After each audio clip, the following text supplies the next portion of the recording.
Dan tentu yang diholi itu bukan Sunan Gresik atau Maulana Malik Ibrahim, tetapi yang diholi itu adalah seorang Habib yang bernama Abu Bakar bin Muhammad As-Saqqaf atau As-Segaf Gresik. Yang tentu untuk jasa-jasanya di masa kemerdekaan itu nggak tercium, tidak kita temukan data-datanya mengenai perlawanan terhadap Belanda itu nggak ada. Dan bahkan kalau kita simak, kita baca dan telaah dari karya-karya atau majmu' kalam dari sang Habib ini yang ditulis oleh murid-muridnya ya, justru kita dapati Habib ini malah sering berkumpul dengan Habib-Habib yang lain yang ada di Batavia, ya misalkan Habib Ali Kuitang ya, Habib Ali bin Abdurrahman Kuitang. Dan tentu beliau ini memiliki tanda jasa dari Belanda yang luar biasa. Bahkan 3 bintang salib singa. Yang pertama itu pada tahun 1928, yang kedua di tahun 1929, kemudian yang ketiga itu terdokumentasi sebuah koran pada tahun 1939 di saat Habib Ali Kuitang itu melakukan tasyakuran atas kelahiran cucu Ratu Wilhelmina, yaitu Putri Iren. Dan itu pun sudah dikritisi oleh Kiai Haji Imad bin Ismail Bantani dalam beberapa karya-karyanya, dan juga karya yang terakhir yaitu Historiografi Habib Usman bin Yahya menurut data primer, di mana di sana menyebutkan bagaimana Habib Ali Kuitang itu memiliki jasa yang besar kepada Belanda karena mampu untuk menundukkan masyarakat Indonesia dari segala macam perlawanan terhadap kolonial Belanda. Dan ini pun juga teman atau CS dari Habib Abu Bakar bin Muhammad Saqqaf. Dan yang kemudian kemarin itu hallnya di atas namakan Hall Gresik. Nah, sehingga di sini ya kita meminta kepada pemerintah untuk ya jangan sampailah hall-hall seperti itu justru mendapatkan izin dari pemerintah, karena kalau lama-lama itu dibiarkan, ada pembiaran terhadap acara-acara seperti itu. Ada hall Solo, ada hall Malang, hall Tegal, hall Tuban, hall Gresik, hall Surabaya, hall Tanggul. Nanti semua daerah-daerah, kota-kota dan kabupaten-kabupaten yang tersebar di seluruh Indonesia ini, semuanya itu akan menjadi milik Habib. Nah, kalaulah misalkan ada hall Gresik misalkan ya, tetapi yang diholi itu adalah Sunan Gresik, Maulana Malik Ibrahim. Nah, itu masih mending, karena memang masyarakat itu harus mengenal, harus tahu, memahami sejarah dari tokoh yang memang sangat berjasa dalam mengislamkan daerah tersebut atau islamisasi di wilayah tersebut sebagai salah satu tokoh dari Wali Songo. Nah, tetapi di sini tentu untuk di Gresik sendiri ya, itu sudah ada tokoh yang namanya Malik Ibrahim. Gresik sudah ada tokoh yang bernama Maulana Ainul Yakin atau Sunan Giri. Kemudian di tahun 60-an atau 1950-an atau 1960-an itu tokoh ini baru muncul. Nah, tiba-tiba sekarang itu diholi dengan besar-besaran dan dengan PD-nya itu mengatasnamakan Hall Gresik.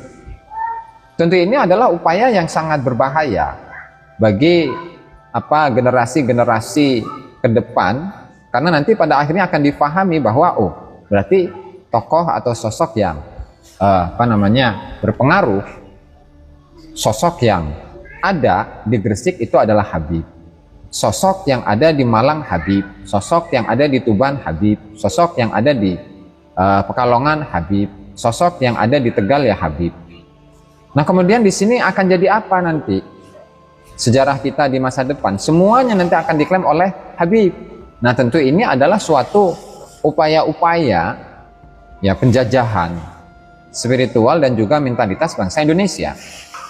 Nah, sehingga dalam satu video ya, Kiai Haji Imam Yunus Nurbantani dalam ceramahnya itu memberikan satu pembelajaran, satu pelurusan, satu nasihat, wasiat kepada umat Islam khususnya di Indonesia agar berhati-hati dari hol-hol Habib yang diatasnamakan sebagai kota dan itu dianggap sebagai perampokan kota itu sendiri, perampokan daerah. Kalau dulu dalam kitab-kitab fikih itu ada istilahnya perampok mayat, perampok makam.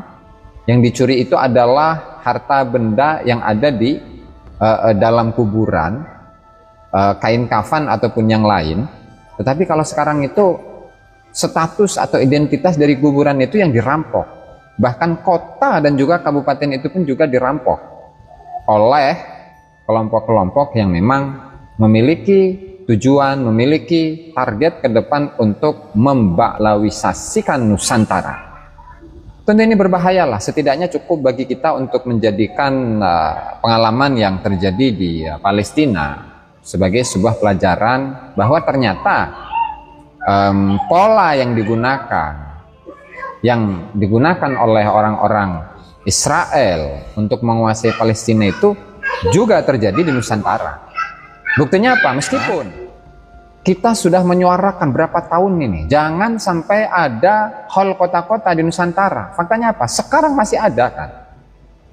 Bahkan dengan PD-nya itu, Ketua Robitoh Alawiyah itu menegaskan hal Gresik gitu. Padahal yang di atas namakan itu adalah Habib. Ini perbuatan apa kalau bukan perbuatan kurang ajar itu? Yang tentu para gibin-gibin itu ya nggak mungkin sadar. Sehingga ya sisanya itu ya kita hanya berdoa mengharapkan kepada Allah Ta'ala yang mudah-mudahan para kibin itu ya sadar, atau mungkin karena memang kibin itu memiliki kepentingan atau memang tingkat kecerdasannya itu rendah, ya bisa jadi banyak hal di situ ada kemungkinan yang ada ya.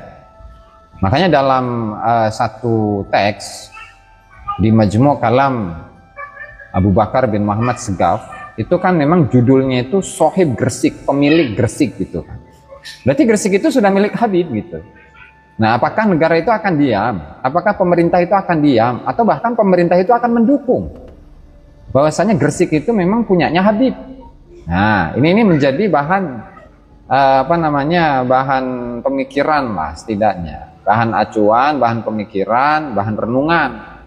Jadi benar atau enggak gitu bahwa Gresik itu adalah milik Habib, atau setidaknya pendirinya itu adalah Habib, atau setidaknya tokoh terbesar itu adalah Habib, sementara ratusan tahun yang sebelumnya itu sudah ada Sunan Giri, sudah ada Sunan Gresik. Nah, kemudian di sini ada satu catatan ya, di halaman 164 ini dari Majmu' Kalamnya Abu Bakar bin Muhammad Segaf ini. Jadi Fahaqqan, saya bacakan redaksinya. Fahaqqan ma talaffadhu bihi fa innahu al-an jami'ul majalis bi ardi Jawa innama hiya bi barakati sayyidi wa huwa alladhi rattabaha. Jadi semua majelis-majelis taklim yang ada di Nusantara, yang ada di tanah Jawa itu karena keberkahan Habib. Nah, lalu apakah memang di Nusantara ini ya, di Pulau Jawa lah secara khusus itu tidak ada pesantren yang mengajarkan ajaran agama, yang mengajarkan ilmu keislaman, yang mengajarkan ilmu keagamaan, kitab-kitab kuning dari generasi ke generasi, dari masa ke masa, sampai perlawanan terhadap Belanda itu dimotori oleh siapa? Ya kiai-kiai pesantren. Habibnya mana? Habibnya mana? Mana di saat agresi militer 1945 sampai beberapa tahun berikutnya? Mana Habibnya? Kemudian kok dengan PD-nya, oh Gresik itu Sohib Gresik, pemilik Gresik. Innalillahi wa inna ilaihi raji'un. Ini ngeri loh, ngeri. Sehingga kalau memang masyarakat itu tidak menyadari bahayanya hal-hal kota atau hal-hal Habib dengan mengatasnamakan kota. Ini semuanya ya, 10 tahun ke depan, 20 tahun ke depan, ketika tidak ada kesadaran dari masyarakat, seluruh Indonesia itu akan menjadi Habib. Jadi mulai dari Sabang sampai Merauke semuanya adalah milik Habib. Kalau Hal Habib masih silahkan gitu ya. Kalau Hal Habib, mau Hal Habib siapapun itu, mau Habib Fagihil Megadam, atau mau Habib Alwi, atau Habib Ubaidillah, silahkan. Tetapi nggak perlulah nyomot-nyomot nama kota-kota yang ada di Nusantara ini. Apa tujuannya itu? Apa? Nah, sehingga kita perlu atau memerlukan pikiran yang jernih untuk menyikapi hal ini, agar kita ini tidak menjadi orang-orang yang nanti di masa depan menyesal, dan penyesalan itu terlambat karena sebelumnya itu tidak memahami, tidak membaca, tidak merenungi apa yang mereka lakukan untuk bangsa Indonesia ini.